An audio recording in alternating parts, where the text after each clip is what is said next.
Just want to give a shout out to all of you who came to the Philharmonic this weekend. It was so much fun to see you guys, and I know we all were just thrilled with the performance we heard of Stravinsky's Petrushka and Tchaikovsky Fourth, and that's all just still ringing in your ears. And yeah, very very special time we had here, listening to Michael Tilson Thomas's interpretation. And so I want to welcome all of you. I have so far one LAYO student with me, and she is going to talk with us about the performance that we're going to be doing, but I'm sure more will pile on. Before we begin, I just want to give a shout out because I'm seeing some really dear friends who I normally don't see on these Hangouts. I see Jim Rapport. Jim, I assume you're still in Vienna. Is that the case? Yep, it's 2 in the morning here. What a trooper. What a trooper. So I just thought want I'd get this one in because I want to see the colleagues who are going to be coming in June. Oh, that's so great. I just want to let everyone know who you are. Jim is a fantastic double bass player, fantastic musician, and he came up to me during an Upbeat Live many years ago and asked me if I would consider writing him a piece. So he just goes around to people at random on the street asking if they'll write him pieces. And we met, and I was just so moved actually when I heard him play. And so I've written him now several pieces. He teaches in Vienna, and we formed a collaboration when I took the orchestra to Vienna the first time. And it worked out so well that we're doing it again, where we're going to coordinate with a bunch of his students at the J.S. Bach Musikschule. And they're going to perform with the Los Angeles Youth Orchestra in Vienna, in Eisenstadt, where Haydn wrote his music, and in Prague. And so this is good for you. Jim, you'll get a sneak preview of some of the music. Yes. So that's welcome. And see who we're going to be working with. Yeah. Well, let's see if enough of them come on. Yeah, whoever does. Okay, well, you're going to meet Ella for sure. And I just wanted to see, did I see Phoebe? I'm just looking through the list, just people I normally don't see besides our regulars. Oh, I see Milana is there. Okay. But is this Phoebe Cohen? I just want to know. This might not be Phoebe. Yeah, hi, Russell. Oh, I just want to say, have a shout out to you. Phoebe is a fantastic musician and double bassist as well, Jim. Phoebe performed in our Los Angeles Youth Orchestra. She then graduated. And Phoebe, what are your degrees in? You might want to tell. Double bass performance and neuroscience. Yeah. Wow. And isn't that very cool? And Russell, Marcos has joined us as well as Milana. Okay, wonderful. So okay, well, and Elise is here too. Oh, okay, this is going to be great.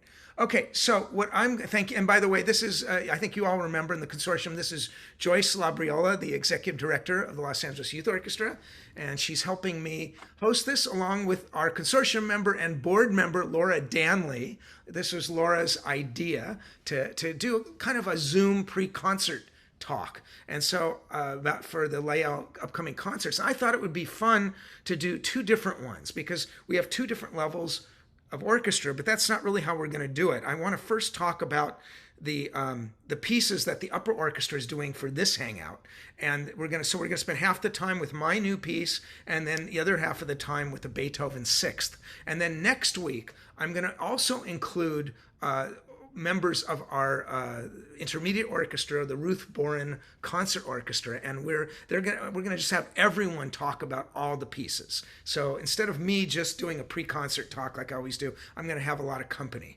So I think that'll be fun. But first I want to set the table before we bring the students on, and I want to talk first about my piece because this is going to be a world premiere. Let's see if I can find it. There it is. This is going to be a world premiere, and which means that no one has heard it before except for the students rehearsing it. And you on the Hangout, I'm going to let you hear the MIDI rendition of parts of it so you can get an idea what the piece is like. So let me first get rid of this. Yeah, so I've titled the piece, as you see, Cirrus Nimbus, and it's for full orchestra. And we've got here, this is the listing of all the instruments involved. We have a lot of percussion players for LAYO. We usually only have a few. And so I added a decent, not a huge percussion section, but a decent percussion section with it's 3 percussion parts, and we'll be having 6 people playing all these different instruments. But what's interesting about the piece, whether you read music or not, I'm just having the music notation on because it's kind of fun to watch that, is that I've divided the string section into lots of different parts. So for instance, the violin 1 section, it's usually just one section of violins playing. I've divided them into 3 different sections. And let's see if I can blow this up so you can see it. So you can actually see, I'm calling it violin 1A, violin 1B, violin 1C. And I did the same thing with the second violins, violin 2A, violin 2B, violin 2C. And the violas I divided into 2 sections, violas 1, violas 2, and the cellos in 1 and 2. And basses, well, Phoebe, we don't have enough basses, so they only got 1 part. So that's the thing. But so the reason I did this is I was inspired when I was writing this by clouds. And it's dedicated to my mom who passed away, and I spent a lot of time looking at clouds, looking at the high cirrus clouds that kind of are very transcendent and irradiated with sunlight, and the darker Nimbus clouds that have what we've been seeing here in LA all weekend, that are very heavy and are darker and fall to the earth. Very simple idea. And so that was just an inspiration for the piece. And so the first part of the piece has this feeling of clouds. And so I wanted to have the strings in lots of different parts to give a sense of dimension. Now, when I play this for you, like a MIDI realization, you're not going to get the effect you'll get when you hear the piece live, because when you hear the piece live, the sound is going to be traveling all around the orchestra in the strings because of the different parts that are playing it. But let me give you an idea of the opening. I'm going to shrink it so you can see a little bit more of the score there. And here, I'll just start from the top.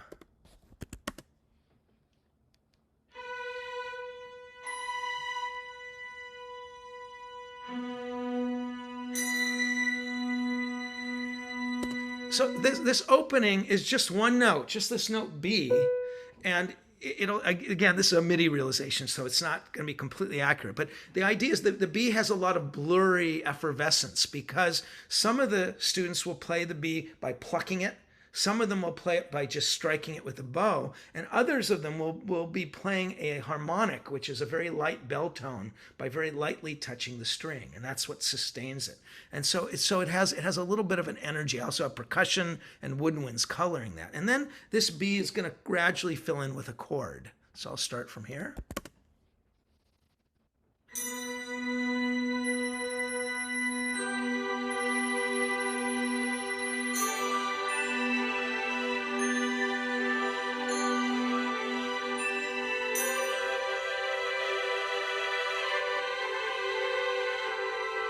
And that blur of sound, where you have this clong,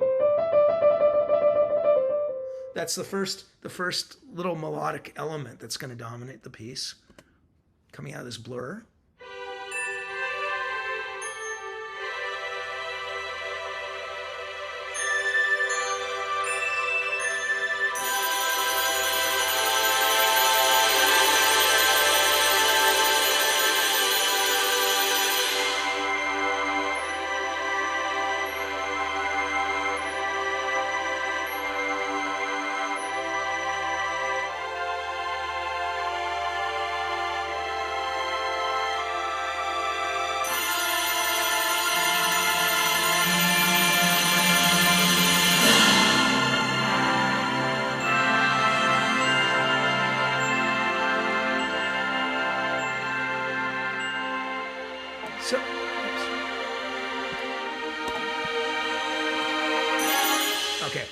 So that gives you, I just want to give you a taste of that first section where I build up all of this kind of clouds of chords that, that kind of have a luminous quality.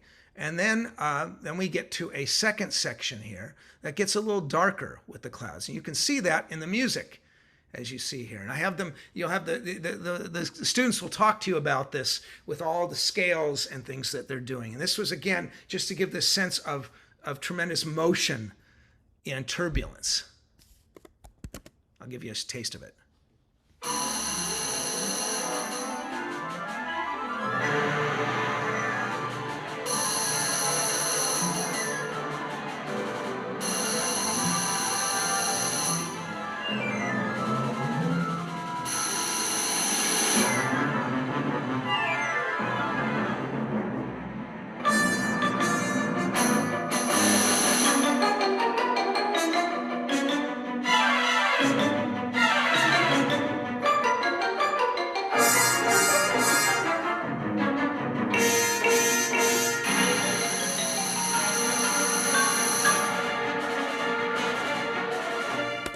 Okay, so you can hear that gets very exciting. Whoops.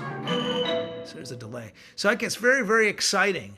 And then later on in the music, I just want to give you a taste of the sections. The third section is extremely expressive, very, very mournful section. And that kind of came in a certain way. I think I was influenced by some of the feelings I have, like when you hear Tchaikovsky, like the Sixth Symphony or whatever. It's my own music, but that was one of the kind of things I was thinking about in here. Let me give you a taste of that section. Again, this is a MIDI realization, so it's electronic, so it doesn't have the full, anywhere near the vibrance that you'll have with the full orchestra, but it gives you an idea.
Okay, so you've got an idea of that. And we'll talk with the students about that in a second, because in that passage, I have the different string sections getting louder and softer at different wet places. So that what happens is it feels like the sound is going in a circle around the orchestra. And then it ends with the more luminous end. And I'll just give you a little bit of taste of the very last section, just so you know what you're in store for.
Okay, so that's enough. That gave you an idea of the piece. I just wanted to get a sense. So the piece has these 4 sections in it, and you can hear that, all the different groups of the orchestra, the sound kind of travels around them. And now what I'd like to do, stop the share, and Joyce, can you help bring some of the students on, and let's just talk to them about what it has been like practicing, rehearsing this, playing it together. I can. I think, Ella, would you like to? Now let's just put them all together. Okay. Let's spotlight all of them. Okay, so we have Ella, spotlight you, and Ella, your face is about to get big. Okay, No, you're going to be joined by a lot of other people. and So let's see. then let me find. I gotta scroll over now. Marcos, I saw you. Where are you, friend? There you are. Marcos, add spotlight. Okay. And who else do we have? Let's see. Milana.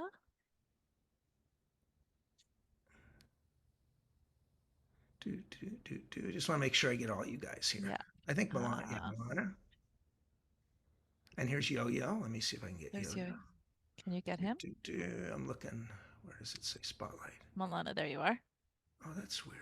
I see pin, but not spotlight. Where's what do I have to do to Allowed a multi-pin? allow a multi-pin? No, I just want to make sure that it comes out so everyone can see them.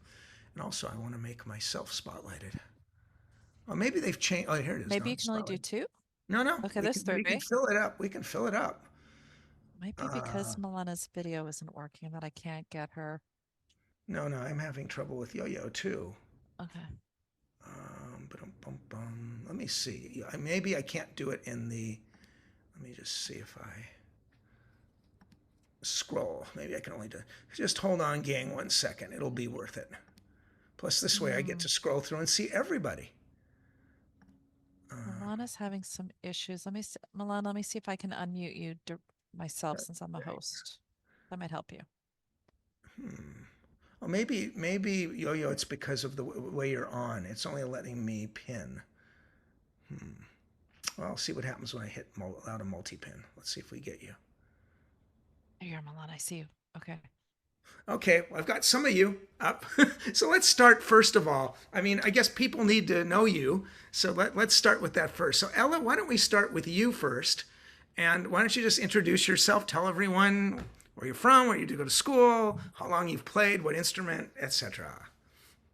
Okay. I'm Ella. I live in LA. I go to Buckley, so it's a private school in Sherman Oaks, and I play violin, and I've been playing, I don't know, a really long time. I would say like 8 or 9 years. And this is my first year in LA Youth Orchestra. So Yeah. And tell them where you play in the orchestra.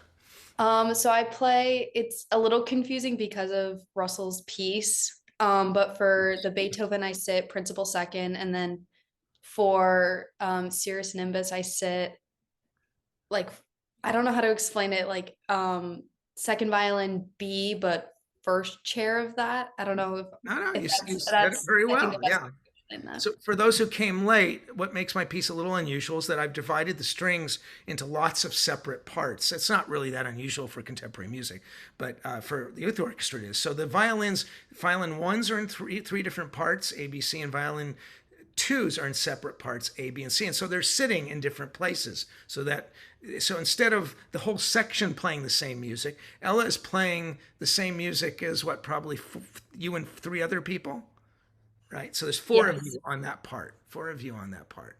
That's great. And Marcos, why don't you introduce yourself? Yeah, hi, I'm Marcos. I'm a junior at Brentwood School. It's another private school on the west side. I've been playing viola for about a year and a half now, but I've been playing violin for like 5 years before that, so it's about 6 years total. And I sit principal viola this season, and I've been in LAYO, I think this is my 3rd year.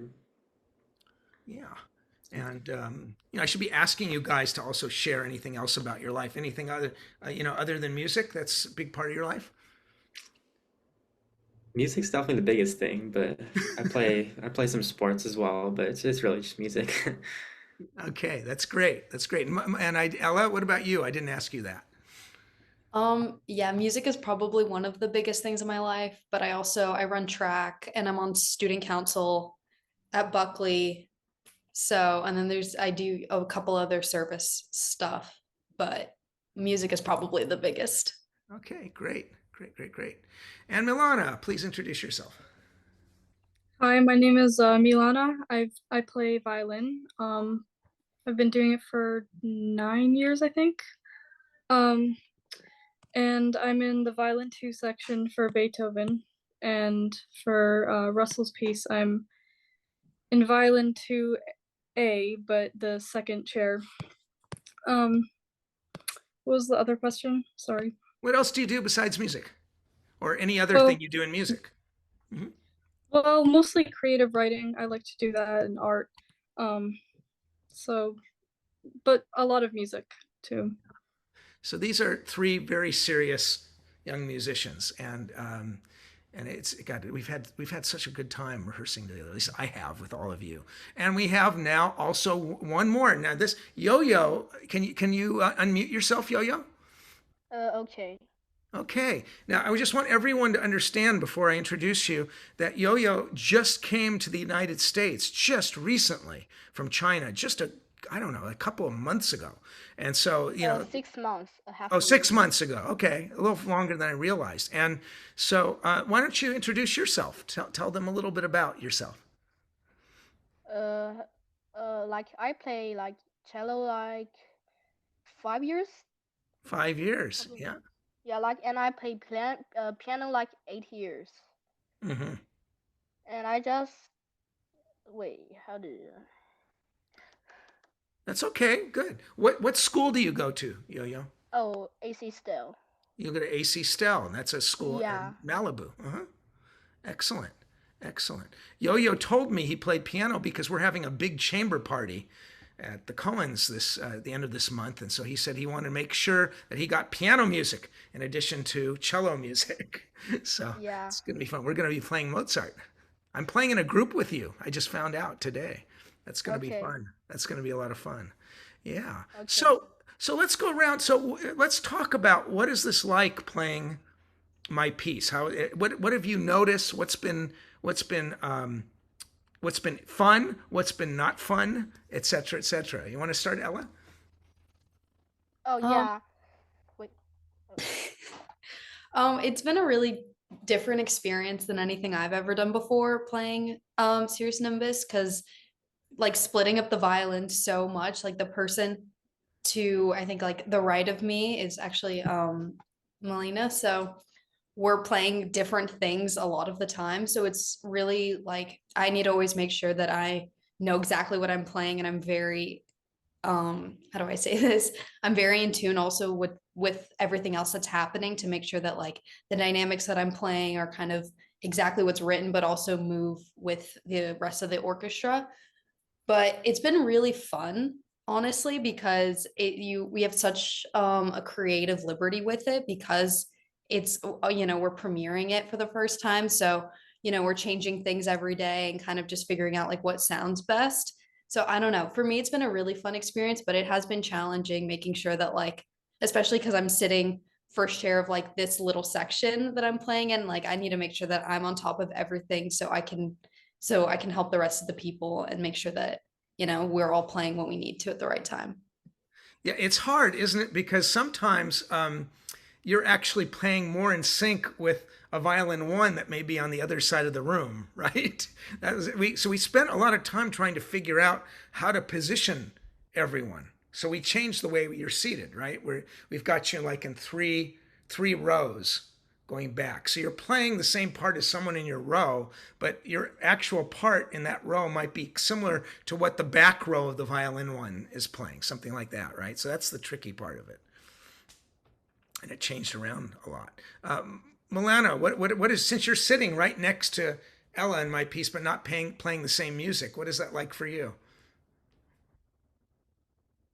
It's kind of strange at times, but I have her part written like in my part, so I just kind of keep an eye on that, and that makes everything easier. So yeah, I really struggled figuring out how to pair the parts, because I couldn't put all three parts together. They would be turning pages all the time. So I decided on two parts. And then, I had to figure out which two parts do they need to see, because I changed a lot of them, where sometimes they're together more, and other times they're doing completely separate things. Now, Marcos, you're in the viola world. What's it like? The piece like from the viola perspective? Pretty similar to what they said. It's really scary because you can never, like, with the parts moving around and the tempos and not tempos, but the like people crescendo and diminuendo at different times, and people are always playing different things, so it feels like you're always playing something wrong, Hmm. but it ends up being correct. And yeah, it's kind of like technically not that hard, but it's one of the hardest pieces I've ever played in terms of you really have to look up and you have to really listen. Because a lot of other pieces, like no discredit to the Beethoven Symphony, but you can get away with not looking up for extended amounts of time with that one. But with Cirrus That's what Nimbus, you think. That's what you think. And you're just like the Philharmonic. No, it makes a difference. But I know what you're saying because, in other words, if you don't look up a mine, you could just completely never catch it back yeah, again. yeah, you can fake it pretty well with other pieces, but with Cirrus Nimbus, there's no margin for error. Yeah, that's very good. Yo-Yo, what do you want to talk at all about what it's like playing? I don't know if he's even on there. I also see, is this Danny Kim I have on? I can't tell. Is that you, Danny? Joe has joined us, but I don't know. I don't see. I don't, yeah. And I also see someone else came on, didn't I? Jalen, I think. Jay Lee? Was it? Is Let's that see. Jennifer Lee? Well, you There can are a ask couple them. of other students who have joined, but they're just not comfortable talking. I've been Oh, yeah, chatting they're with them and certainly checking in. willing to So do. Yeah. we have a really good group of students that are on right now. You just Okay. All right. only have a So, couple spotlighted. okay. So, anything else you guys want to say about my piece before we give it a run through on our dress rehearsal next week? I really want to listen to an actual recording of it because I feel like the MIDI recording it sounds pretty cool, but it's definitely a different thing. You can already tell from being in one section.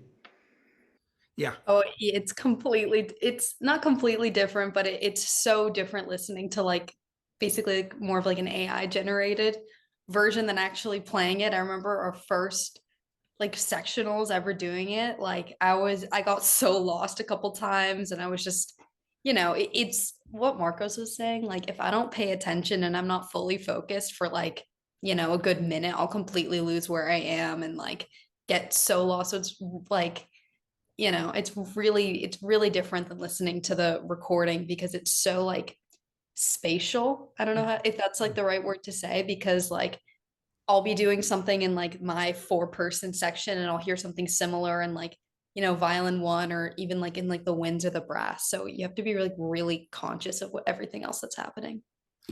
Yeah, that's really a good point you make because I've got so many parts going on. This is what we're experiencing. It can sound like a completely different piece depending on how it's balanced, right? Or it can sound very different.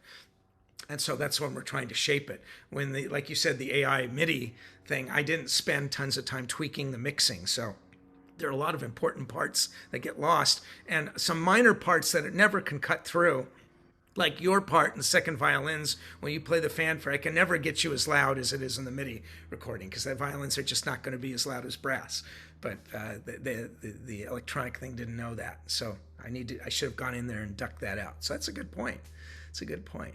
Okay, let me talk a little bit about the Beethoven Symphony because we've got some people. So just to let you know, I've got my consortium people and then other people from my list and then other people who are LAYO supporters or interested in LAYO that have come to listen to this. And so I want to talk to them just a little bit about the Beethoven. Then I'm going to bring you on all again and we're going to talk about what it's like playing the Sixth Symphony. So you can stay spotlighted, actually, I think, because what I'm going to do is just share the screen with the Beethoven, if I can find where I put it.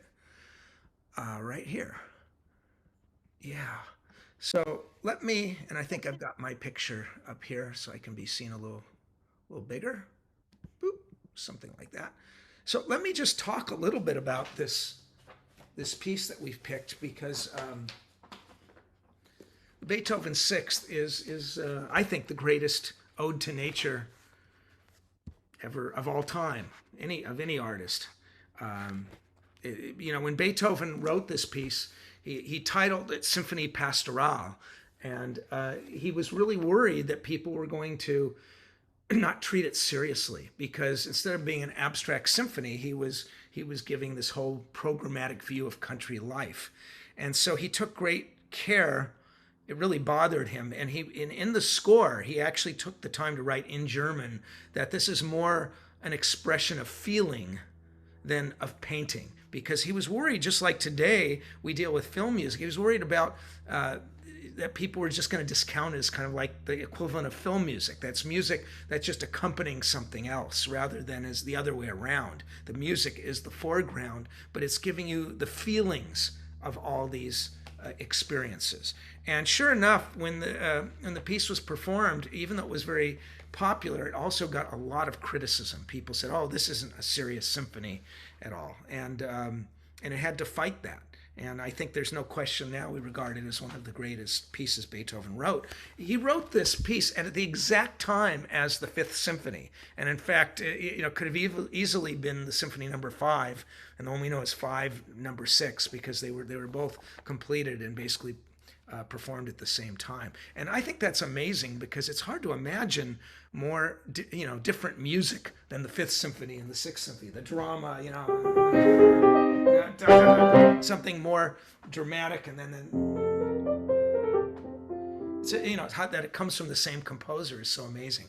I'm also going to have fun talking about it right now, because I just gave a talk about Stravinsky's Petrushka, which also has that fourth.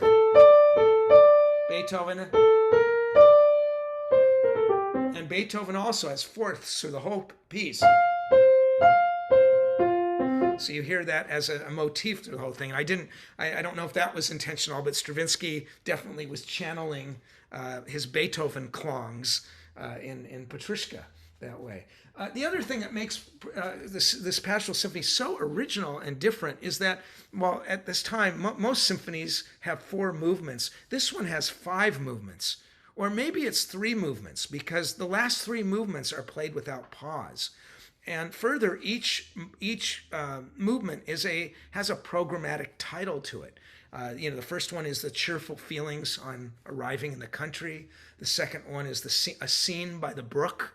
And I'm going to try and find that brook when we go to Heiligenstadt and we take the orchestra there. I'm hoping we can take that walk that Beethoven talked about, where he was inspired to write that piece.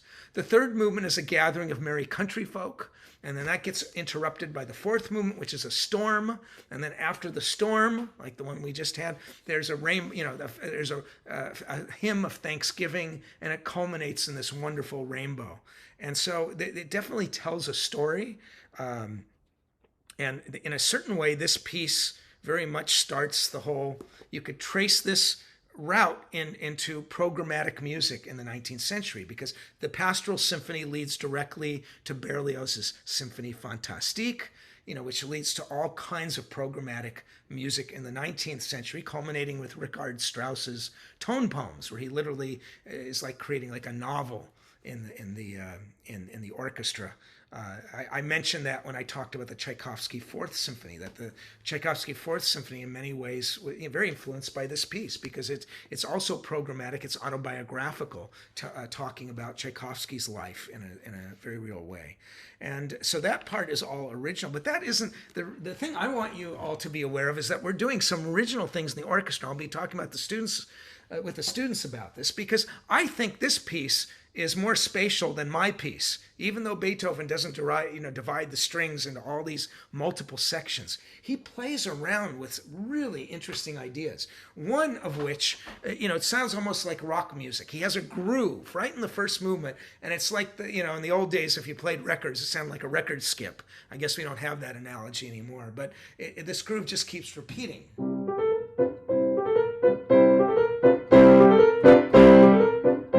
In fact, when I'm conducting it, I actually count the times with my fingers for the orchestra, because the youth orchestra, because I want them to know when we have to stop. Because he repeats this one little thing 10 times. That's a lot of times for one little groove like that in a classical piece. And, so what is that about? I don't think he was just jamming. I think this is a spatial effect, because he's changing the loudness. And so it starts soft, and then it gets loud, and then it gets soft again. So what is that about? Well, to me, I think this is Beethoven's innovation for spatial music. So what the effect is that you have something approaching you, coming right up to your face, and then receding. Or maybe it's like a gathering that comes right in front of you and then leaves. And so it creates this sense of dimensionality, and we'll play through that. In fact, the whole thing, even though it's classic sonata form and it's developed just as carefully as the Fifth Symphony, the whole thing has this programmatic aspect to it. Here, let me shrink myself a little bit here. And we'll play a little bit of the recording. This is a Bernard Haitink recording.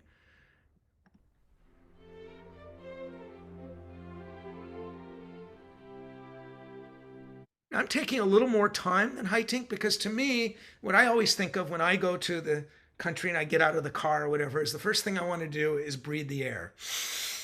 I think we're all the same, right? And I think that's exactly what Beethoven's doing. So one of the things I've had to do with the orchestra is I want to make sure that last measure just has a little bit of more easing. So just a little bit more, and then they come up and down, because that's also foreshadowing the way we're going to come forward and backwards, okay? Then as it continues, second violins.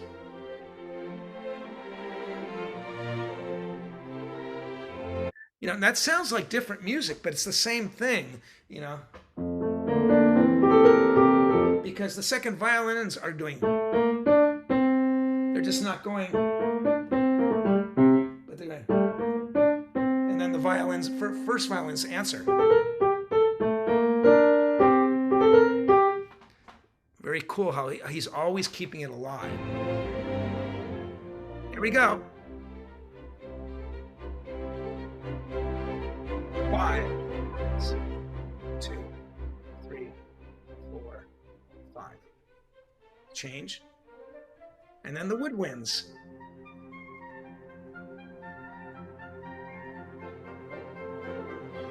And then everybody.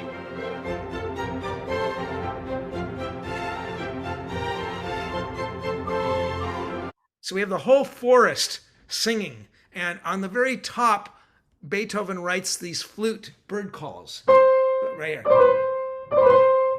See if you can hear it.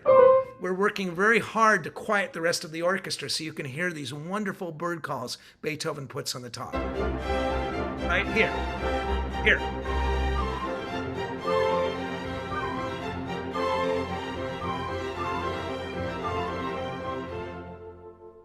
Okay, so you get that idea. That idea of spatial quality is something he brings up in the development section. Let's see if I can find it. Because we're repeating the exposition, it looks like. Nope. Where am I? So, let's see if I can find it. I may not be.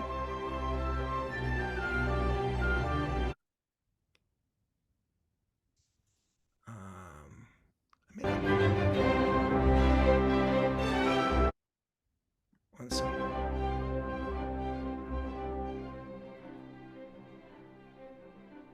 So this is the end of the exposition. Here's the tune. And you're going to hear what he does with this spatial idea. Oh, I missed. So we got to go to. I'm having trouble. Come on, let's get to the development.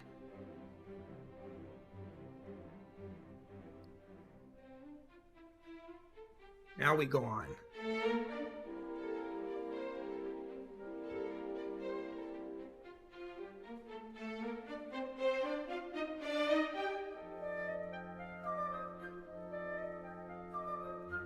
And now what he does is he takes that idea of coming forward and backward and toward you in a way, and it becomes a bigger deal because now it's going to be magnified with a different riff. Instead of, and he's changing the color, and so it just becomes this wonderful rainbow. And 12 times now.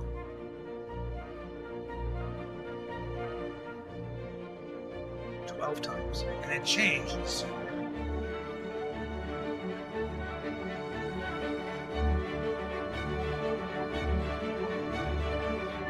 Now it's right next to you.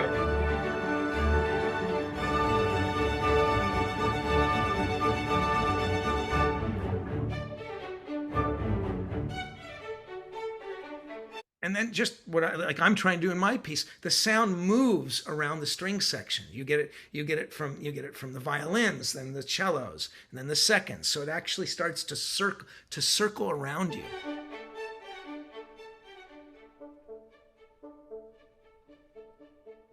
So these things are all really kind of miraculous. And I'm not going to go through the whole piece, but one thing I will go through is one of my favorite parts is the rainbow at the end. A rainbow of chords, and it's chords that could have been done just with like Vivaldi in a certain way.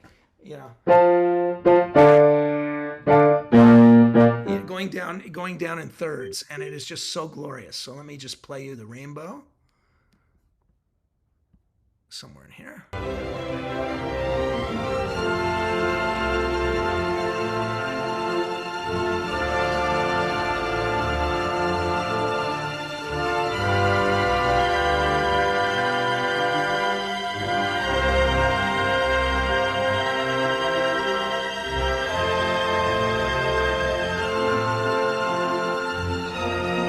So this is just like what we were seeing in the first movement, where it creates this rainbow, this arch, but it's also a dimensional sound of sound coming right in front of you and then receding into the distance, and that's what's so glorious. So here it is right in front of our face, and then it starts to recede.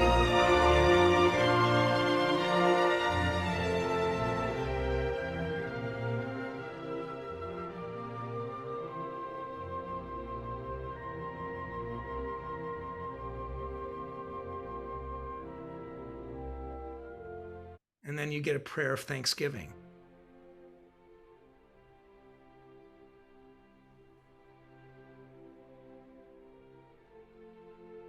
It's very emotional. It's a unique experience to me hearing the Sixth Symphony. So that gives you a taste of it. And now I'd like to go to our students and see what the experience is, because they're playing this piece for the very first time. When you go to the Philharmonic and you hear them perform this piece, they've done it, 200, 300 times. But for Ella and Marcos, this is your first time, right?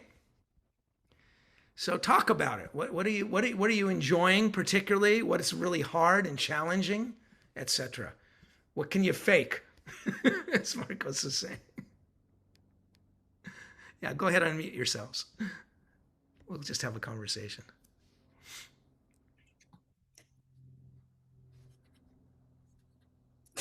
Yeah. So either one of you. What do you find to be your favorite parts, or what do you find hard, etc., etc.?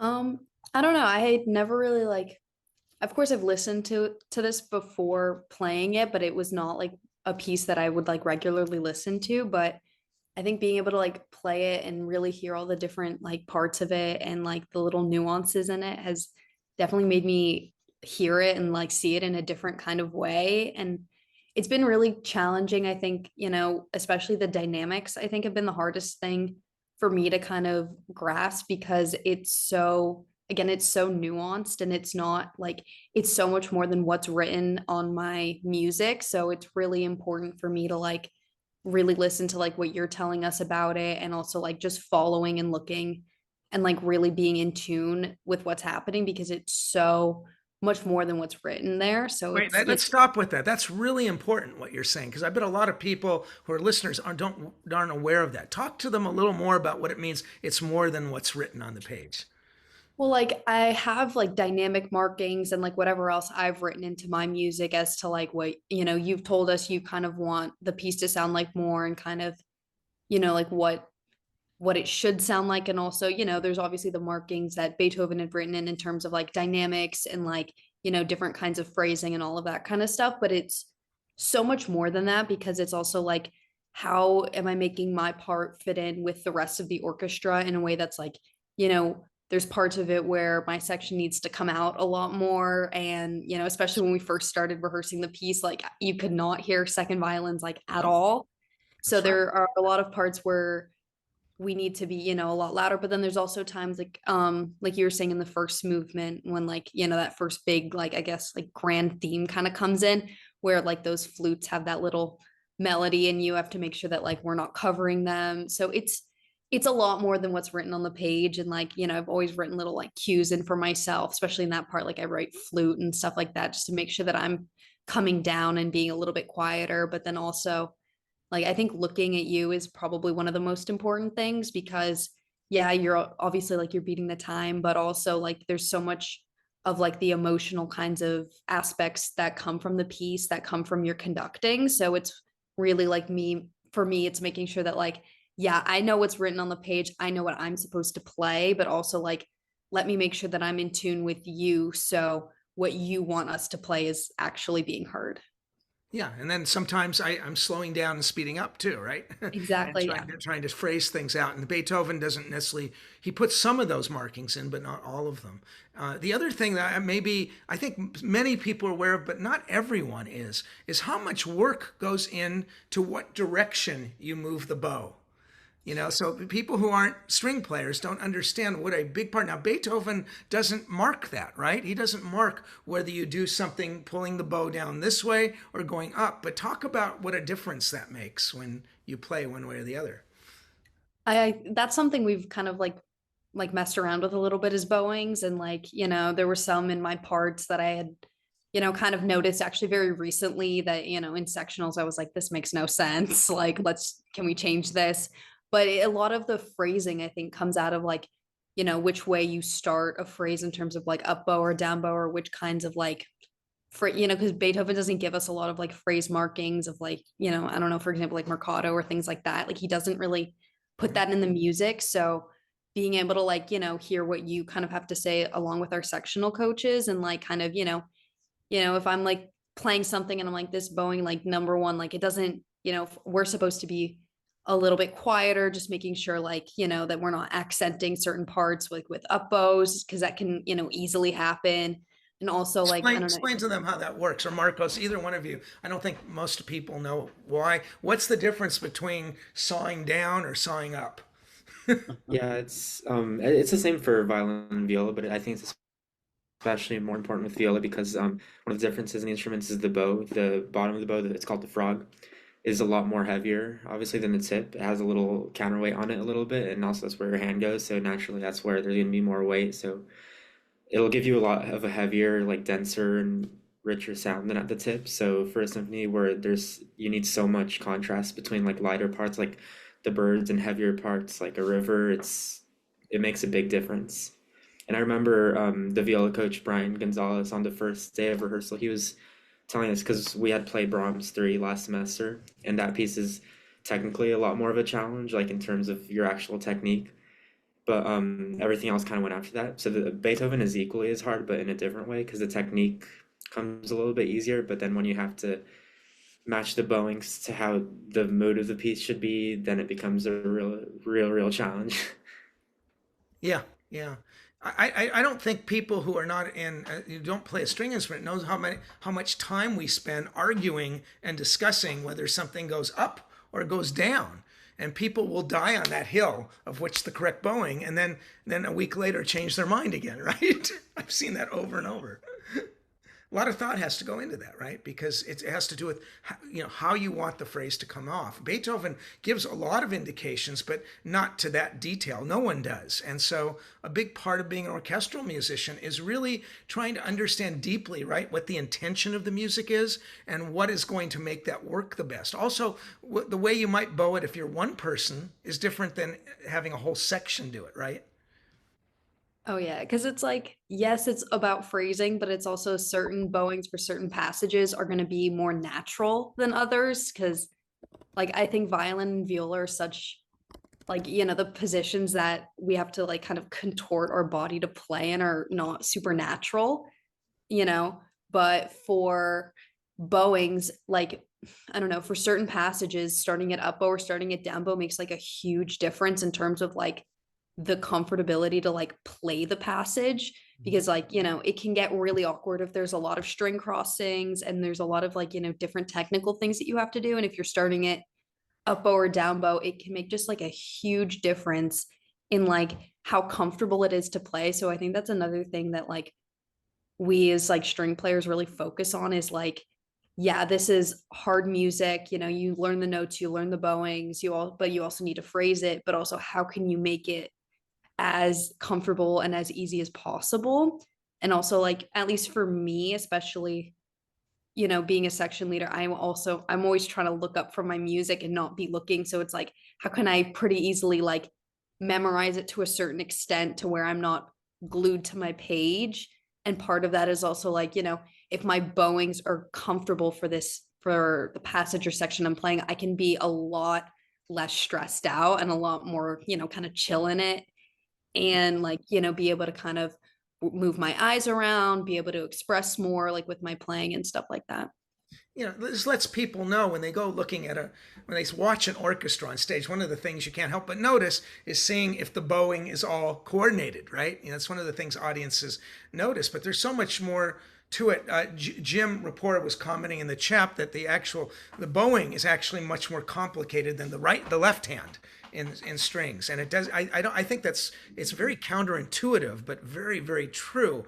It's not only which direction the bow goes in, but which part of the bow are you in? Are you in the lower half, the middle, or the top? So I'm always talking to you guys about making sure either using whole bows, or sometimes I want you in the upper part, lower part, but also where are you on the string instrument? Sometimes I want a light sound that's closer to the fingerboard, that's more airy, right? And other times I want a much stronger sound that's closer to the bridge. So there's all these considerations, right? You have to make these decisions so quickly, right? I got to see the LA Phil play Beethoven 6 earlier this year. It's one of my favorite concerts. It was really great, and that was the first time I really paid attention to the viola section because we had already gotten our music at that point. So I kind of looked through it before so I could know what to look out for. Just, I don't know, a little preparation for the season. But one thing I noticed was that their bowings was like a machine. They were always in the exact same spot, and I think that's really what differentiates. And the viola coach at LAYO, Brian, also always says the same thing, that the biggest differentiator is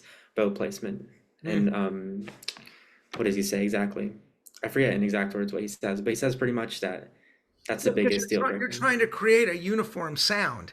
And Mhm. so that's really what will determine it, you know. Yeah. So yeah, you really, you know, you want to be able to decide what kind of sound you want, and then have that all agreed on. You're all doing the same thing. So because if people are in a different bow, it'll counter what other people, you know, it may be what you're trying to do, and then it'll just come out kind of indistinct in a certain way. So yeah, that's very interesting. Yeah. I also feel like the different parts of the bow create such a different sound. Because like, you know, if you're kind of playing more towards the frog, it can, you know, since it is like a heavier part, it's the heaviest part of the bow, you can really get more of like a stronger, denser, like even louder to some point sound. And like in the tip, you can play like these, like, you know, kind of more like, I don't know how to explain it, but it's just these more like these lighter kind of parts, and you can make it really like, you know, light and airy and kind of like, but you can, you know, it's just so yeah, it's about playing all the same bowings, but also the different parts create such different sounds. So I don't know, at least like for me to have like a uniform section, like everyone needs to be playing, yes, the same bowings, but also be playing in the same or at least like very similar parts of the bow, because that kind of creates like a more uniform sound. Yeah, you know, it's really important here. I'm just very briefly, where did I put I was going to go play a little bit of the second movement because we're doing something special in that. I should point that out before we finish. The second movement is probably right here. This is the scene by the brook, and it's very much, I mean, the woodwinds are very important in it because they play all the bird sounds and things, but the strings are the brook, right? And seconds, since I have a second violin and viola here, you are so important in this piece. And let me just play the beginning of this incredible slow movement.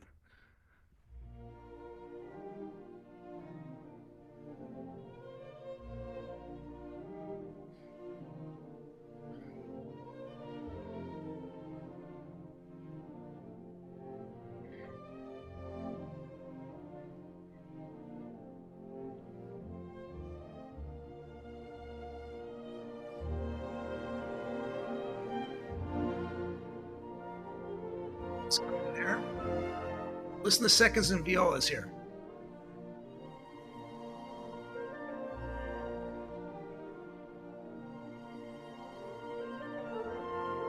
First violin's the birds.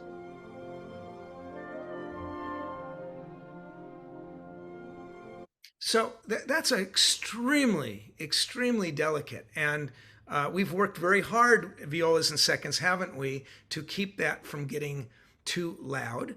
Beethoven, in his score, indicates that the two of the celli are put on mutes.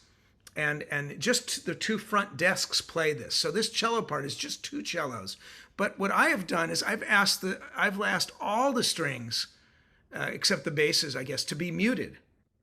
And what did you notice a change when we did that? Either of you? This movement is, to me, far and away the hardest to play. Yeah. And it became even a little bit harder when the violin's out of the mute, because that means we have to be even more delicate in the viola section. I feel like Bull, what's the saying, Bull in the China shop doesn't do justice to how it feels to play this. It feels like you're just like holding a bunch of porcelain and it's about to shatter if you play a little bit too loud. It will get there.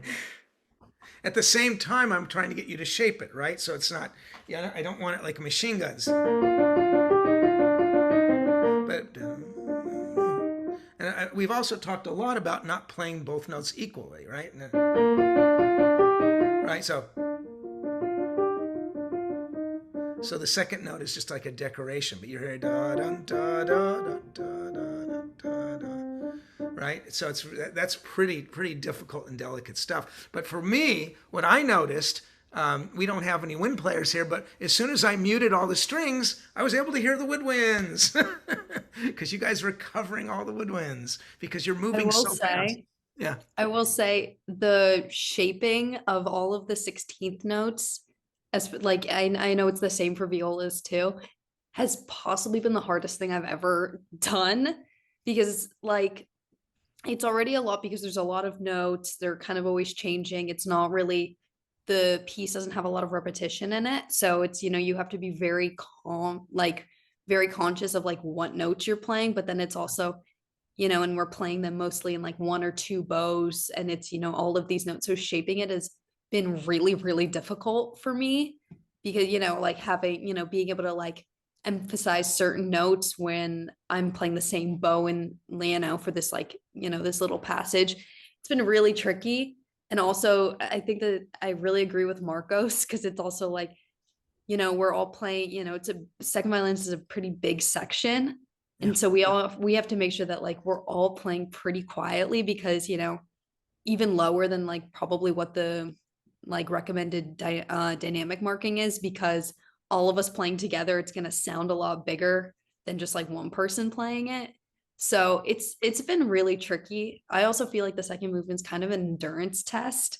At least like for me. It's the longest movement. It's the longest movement of the piece. It's really long and I'm pretty sure it's the same for violas, but we have, it's just constant running 16th notes. There's like very little rest. So, staying like focused and on top for the entire thing it's very challenging. It definitely produces the coolest effect in the entire piece, though, I would say. Once you lock in with everyone else and you can hear the winds, like when we added the mutes, it's actually probably the most satisfying movement as well. Yeah, and just to let people know, it's not like I'm reinventing Beethoven. Beethoven originally, my understanding was he originally did mute all of the strings and then changed his mind at the end and just muted two of the cellos when it was published. So he was thinking of that. And I think this is something else for us to keep in mind, that we also don't have Beethoven's orchestra, right? It would be different. We're playing more modern instruments, for one thing, and our proportions are much different than Beethoven had. If you listen to people who try to do the authentic historic recordings of his works, the string section is much smaller, and so the winds are very prominent. It's like wind band is a big part of a Beethoven symphony in the historical recordings, and so we're making that kind of adjustment is nice. But there's another thing it does to me is when you have the mutes on, it has a much more suffused color, and so it takes away some of the harshness to me of this. Because one of the things I mentioned to my to my consortium is that one of the quote unquote problems of Beethoven's orchestration, I put problems in quotes because he was a brilliant orchestrator, is that I'm aware as a composer and pianist when I look at his music that it's piano music in the orchestra. A lot of those licks are piano music, right? Pianos do things like this. That's the kind of thing pianos do, just like pianos do, like in the Storm section. That's a piano lick, but when you see a bass having to do this, their hands going like this, that is not a kind thing for the bass, but for the piano, super idiomatic. And so that's part of the other thing that you guys are struggling with, is you're having to deal with things that were a little more idiomatic with piano, and you make it work. And that's one of the divine struggles of playing Beethoven's orchestra music. I think it's very interesting. Yeah. It's similar to Brahms last semester also. We talked about that with Brahms. Brahms is merciless, right, to the strings. Yeah, giving them all. Brahms had these huge hands, and it just, you just got to be able to play with the, going way up on the string, things like that. That's absolutely true. Both of them were virtuoso pianists, so that's very much the case. Let's see, what do I've got down here? Oh, it's just really good. I don't know if you guys are reading the chat, but really good comments I'm seeing from people. Jim is talking about all kinds of details about bowing. And let's see, how do you balance or control the loudness between the sound from the string section and the sound from the wood brass section in a symphony performance? Boy, that is the whole trick, isn't it? How do you balance it? Well, I always say you balance it only one way, having you guys look. Because if you look, I'm able to make adjustments that way. But if you don't look, then it doesn't happen. And that's one of the things we'll be dealing with. But one of the things I want to talk about before we end today is the thing I'm most proud of with all of you in the orchestra is that I'm not interested in playing the notes of this piece. I'm interested in conveying the emotions and everything. And what I really am enjoying is you are all on track to want to do that as well. And so we talk about, like, for instance, in that second movement, I've told you everything in Beethoven's Pastoral Symphony has this kind of rainbow accumulation. So there's this beautiful rainbow that occurs at the very end of the brook scene too. And we talked about how we have to get really quiet and then suddenly raise. And so if we can create that effect and the audience feels that going all the way up their spine and down, I'll know we've done the right thing. And that's what's so fun about working with you guys, because, I want to say this before we leave, when you're working with a professional orchestra, great musicians who know this music backwards and forwards, you get 2, maybe 3 rehearsals. And so because you have so little time, you got to pick and choose what you're going to do, right? But because that's one of the luxuries, because we have more time, we can really start to shape a performance. Now, before we go, does anyone have any questions they want to ask any of the students? I have a question. Yeah. Hey, Laura. And a comment, if I may. I'm going to do the comment first and then the question, then I'll let it go. The comment is that, as you all know, especially consortium members, part of our reason for doing this is try to let people know a little bit more about these concerts and hopefully buy tickets and come to the concerts. So for you consortium members or others who are in attendance, next week is an open one as well, and we would like very much if you could bring a friend. So that was one of the things Russell and I talked about, was trying to see if we can't get a few more people. Especially if you're going to the concert, it might help people say, "Oh, now I want to go to the concert." So that's my comment. Just really important. But can I just stop you for 1 second, because it's really important. I don't think Joyce did this. I want to make sure everyone has a link to the concerts in the chat. And there it is. You can click on that and you can get the tickets and see all the details for our concerts. You beat me to it. Okay. Yeah, go on, Laura. And then that's my comment. I hope you'll bring a friend to one of these, because we all love to come to consortium, but next week it'd be really, again, really to try to build some audience.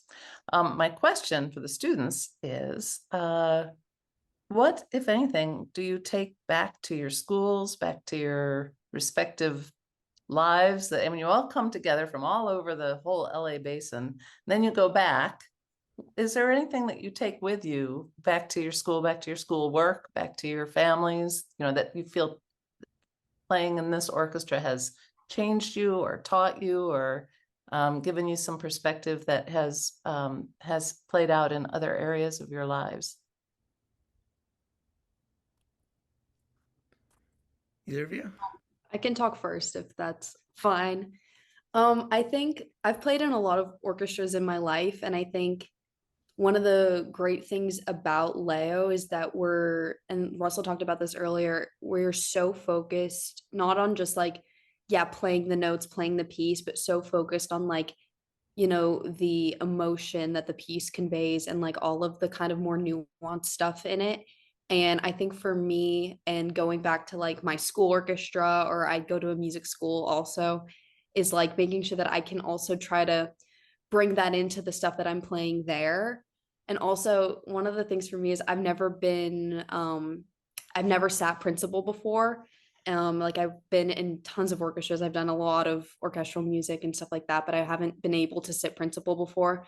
So this has been like a totally new experience to me, and it's been very challenging, but like really fun. And I know in my school orchestra, because Buckley is a pretty small school and there are not many people there, so I do sit principal at my school, and I'm able to kind of use what I learn in terms of like leading my section in LAYO to help, lead my school orchestra and all of those kinds of things. And I know I come home from LAYO a lot of the times, like, and I talk about how rehearsal went and like, kind of what I keep learning from it and like how it's going to help better my playing. And also like listening to the pieces when I do homework also really helps. Getting it in your bones. That's really helpful to hear. I really appreciate that. I love that you take that and you take it into your school, because one reason we started the youth orchestra was because the schools don't have the funding to have the orchestras they had even when I was a student. Very few schools now have full orchestras that way. So I really love that you're taking that together. We have Phoebe Cohen, some of my alums who are doing the same thing. They're either doing that with teaching people or actually teaching in schools and bringing that in. So that's a really important point you bring up. And you're still a student here. We don't have no idea where you're going to take all this, but it's going to be wonderful no matter what direction you go into. Marcos, how about you? Anything you want to add to that? Yeah, I feel like the practicing part with this orchestra has been the hardest because it's a youth orchestra, but it's an advanced orchestra, obviously. When we're playing Beethoven 6.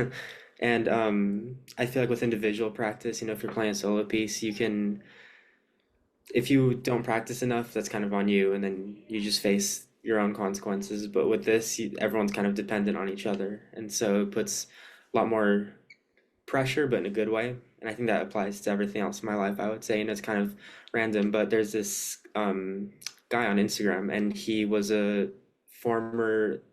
think he was a trombonist, and he became a fitness influencer. And you would think that it's like super random, like what do they have to do with each other? But it's pretty relevant actually, because he always talks about how he would never have been able to train that much, like with dedicated practice, if he wasn't in an orchestra beforehand to learn how to practice like more intensely. Absolutely. That's just an excellent point you make. And I want everyone to know that you guys, you dedicate most of your every Sunday to this, which is probably for most of you, as is for me, the one free day you have. And it's not free because this is probably, I'm willing to bet you work more intensely in our orchestra rehearsals than probably you do even in your school day. I mean, like you said, the ante is up because you've got really good players you're with, and everyone expects everyone comes professional, and when I go to these string sectionals, everyone is working on the highest level, and yeah, they expect you to come prepared for hell yeah, because they want to get work done and they want to do it. And then we take so much pride in what we're accomplishing, right? Otherwise, why would we do it? Why would we want to spend every Sunday doing it? So you're right. I'm sure you do feel a little bit of that pressure, but we also try, I work really hard because like you, I grew up in this environment. I know it can get very competitive and sometimes really mean and bitter. And so I'm trying to make it very collegiate. And that's why I really want us to focus not who plays best, but on what the composer wants and what will make that piece sound the best. And then when we do that all together, whether it's Sibelius or Dvorak or Brahms or this Beethoven 6, that's the real achievement, right? And I hope that's what you're taking away from it. Yeah, very cool. I will say though, I feel like being in especially more advanced orchestras, the players are not like that. They're not like mean or rude. I feel like everyone is just kind of like really supportive of each other and kind of it's something I've really noticed, like, because I was at Interlochen last summer and I was in like their orchestra program and I was, went in, I was very nervous and I was like, everyone's going to be really, really good. These are like some of the best kids around the country. And I'm really nervous that everyone's going to like be judging me and, all of these things. But it turns out, and I've noticed this, everyone is so like nice to each other and just kind of like, even before we had seating auditions, like I was running some of our like excerpts like with other people because we all want the orchestra to be the best. And it's kind of less about like your own personal playing. Like, yes, you want to sit as close to the front as you can and like have a really good seat and, blah, blah, blah. But I feel like everyone is so compassionate towards each other and really just wants everyone to be like, everyone wants the orchestra to be as good as it can be. So like helping each other is, I feel like, something that just kind of comes naturally to everybody. So I don't find it as much of like yes, it's a lot of pressure to like make sure you can play everything and that like you're ready for rehearsals, but I don't find like there's much competition like between the people who are there because we all just want to like, do our best and have the orchestra sound its best. Thank you for sharing that. That's when I feel like we're creating the environment we want, and that's what makes us want to come Sundays and keep going at it. And so I'm really excited to hear what's going to happen, in our dress rehearsal and see how close we can get to the vision we have for that. Anything you want to say, Marcos, before we get going? No, yeah, I echo all of that. I feel like the higher the quality of an orchestra is dependent on how accepting of your other musicians around you as a player is what makes an orchestra competitive, I would say. Yeah. So anyway, I want to say to everyone, I hope you enjoyed this. I want to thank you, Ella and Marcos and Yo-Yo and all the other students that were on here. This will be great. Next week, we're going to go through all the music in the concert, and so I'm going to have, in addition to some of my symphony people, you guys are welcome to come back for sure. And I'd like to have some of the intermediate from the Ruth Boren Concert Orchestra, and they're going to be talking about the Haydn and the Bartok and the Brahms pieces, and as well as we can talk more about the Beethoven and my piece. So again, thank you everyone, and this was a lot of fun, and I hope to see you guys next week. All right, so ta-da.